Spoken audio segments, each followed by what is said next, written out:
Hello, everyone. Welcome once again to Cave Across Apologetics. I am Patrick. And I'm Tony. And we're here to announce just the book that we're going to be picking up and starting. We were trying to figure out what to do next. And, of course, we haven't been doing enough presuppositional apologetics to make people angry that we're talking in circles. And so what better book to start out with than kind of almost a new intro book to the subject. And it is by Greg Bahnsen. It's called Against All Oppositions. It's released by the American the American Vision Foundation. Gary DeMar, who has his own podcast and a series of books as well. The thing about this one is that it wasn't actually written by Greg Bahnsen. He's the Elvis or the Tupac or the Beatles. They remain dead, and then all of a sudden a new cassette is found. Yeah. I'm sure there's like some commune in Ecuador. It's like the village in The Prisoner that all these people is stored in vaults or something like that. And so this is Against All Oppositions, Defending the Christian Worldview, and so. Greg Bahnsen, if you haven't heard of him, he graduated from Western Theological Seminary, Westminster. And he earned kind of a double master's there of divinity and theology. And then he went out to get his doctorate at the University of South Carolina. And so this book kind of comes out of Southern California. Southern California, there you go. Yeah. And so Against All Oppositions is the one that we're going to cover. However, online, there's 3 of them that you can pick up. Pushing the Antithesis is one that's already been out, but they re-release it in the kind of colored form. I'm not sure what to call this series. But then one that is also with it is Impossibility of the Contrary. You're able to buy them there. We'll have a link in the description.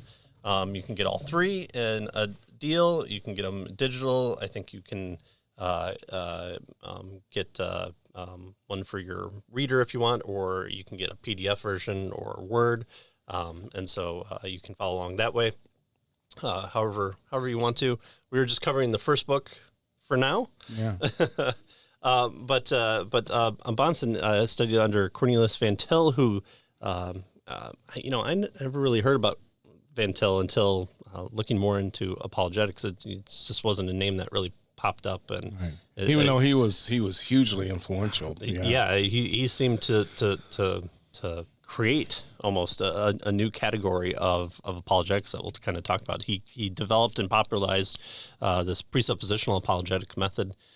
So unlike the classical or evidentialist approach, the presuppositionalist starts with the idea that God exists and reveals himself in the Bible, and then from there you kind of build downward. Whereas classical and evidential, you're starting with yourself, and you kind of take the Descartes view of what can I reach out and grab, and what can I put under my hat? The focus on the kalam, focus on the resurrection, minimal facts, and that's all good. And we as presuppositionalists don't take any gripes with using evidence. In fact, we're some of the most consistent people to use evidence with. But this kind of takes a transcendental approach, and it informs topics of apologetics or theology and kind of all of life. And so it kind of takes this approach that says, all right, let's assume that that whatever your worldview, it's true. Is it able to be consistent, and what does it, can it still hold water if it encounters the real world, and what are the implications to it? Can you still hold it? Is it truly a thing that you hold? And so for the Christian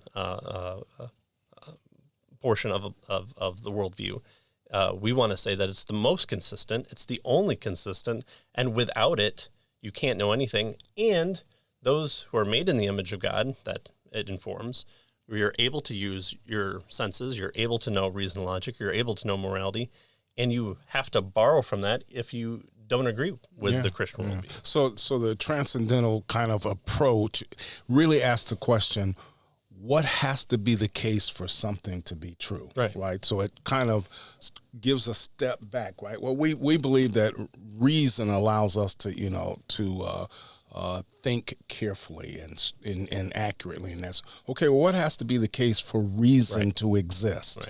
Right, that kind of stuff. So that's kind of the idea of the transcendental approach. It's a step back. You don't give away reason to the unbeliever just to let them use it because where did it come from and why are you able to use it, right? Kind of thing, right? So you challenge them at that worldview kind of level is what this is all about. And so Bahnsen took Van Til's development of this kind of transcendental view, right? He kind of applied it in a greater way and popularized it.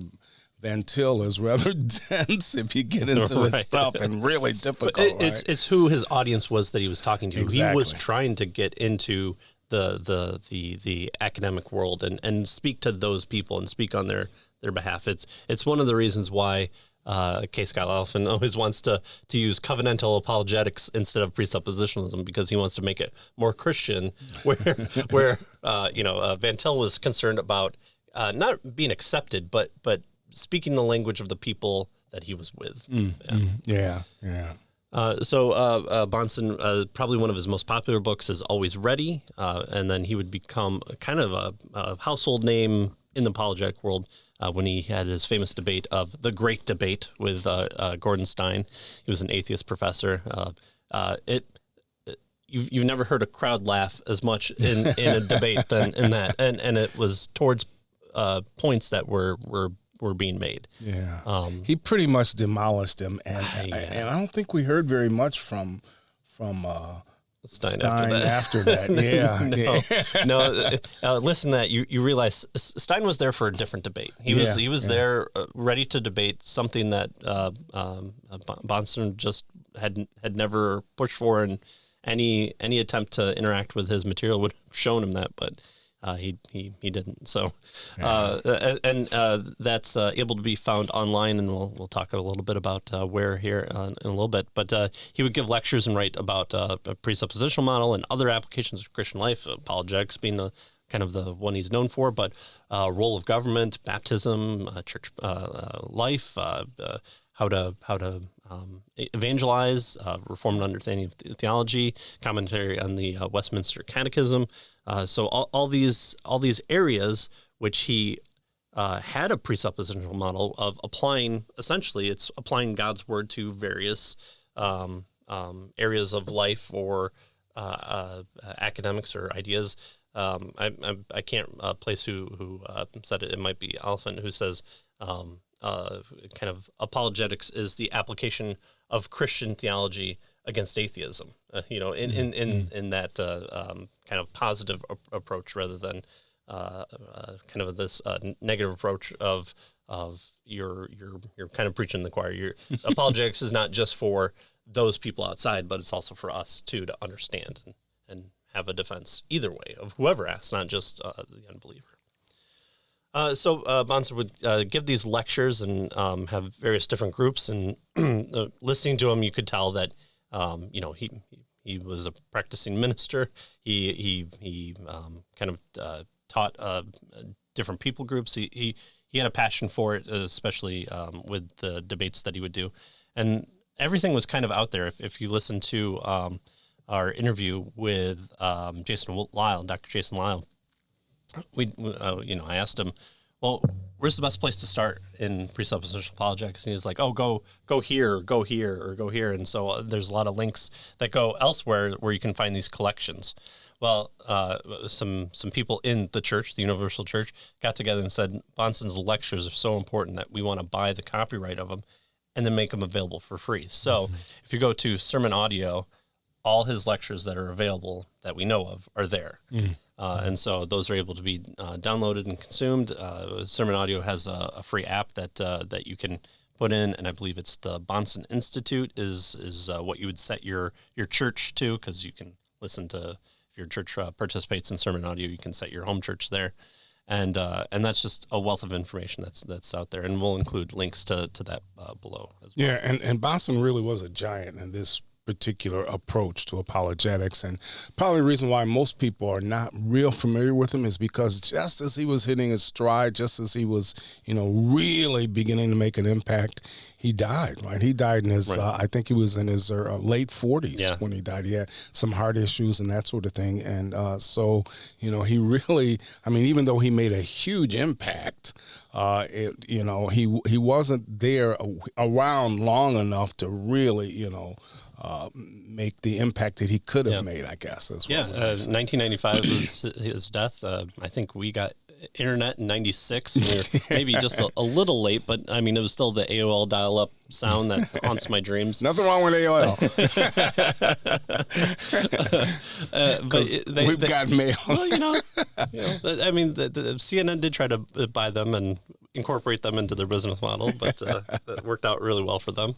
But he wasn't there at in his twilight years for the growth of the internet and the outreach that allows us. So he was kind of getting known on the debate circuit. In fact, because of his surgery and illness, he couldn't attend one of the lectures. That's the one that got James White his start in debate, as he took over for one of his debates that he had about. So in the providence of all things, we got James White out of it. So that might be a negative for some people, but for me, I enjoy it. All right. So Against All Oppositions, Defending the Christian Worldview. It's not really a book by Greg Monson, but it's a series of lectures that he gave at this American Visions Conference. And Gary DeMar, who is just from all I've seen, a phenomenal guy. He's there to help. Well, he went to Western Michigan University, so it helps. And he survived. So he leads American Vision today, and so he kind of transcribed these lectures, or had them transcribed as he was listening to them, and he made these 3 books out of them. One being Against All Oppositions, and he says in the book that he views the lectures as fundamentally the basic of presuppositionalism. Of the model, and it's one of the most impactful that he's read. So we thought, why not give this a spin and realize that there's stuff that needs to be kind of broken down if you're not used to it. If you're not, if apologetics is all just kalam and the evidence of the resurrection. The Bible has 5,237 manuscripts, that kind of approach, this might be weird, because it was weird for me when we first started meeting and going over this, and we didn't realize that it was going to be turned into this many topics, but it grabbed us so well. But knowing that it isn't kind of an intro book, so good for those who haven't experienced it, but it's not going to answer everything. And so there's more out there, and I point to the Sermon Audio Bonson Project, because there you'll find, okay, yep, I know kind of most of this in a series, and then you'll hit one and you're like, I have no clue I'm got to get a pen. I've got to, the thing about Kindle, you can double tap on the thing and, I knew what that definition was after I read it. There needs to be one of that for audio, but so that's the book that we're going to be doing, and we're going to start next week with the preface and the introduction. So hopefully, Against All Oppositions.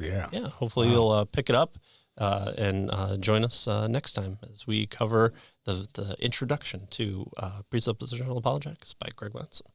See you next time. See ya.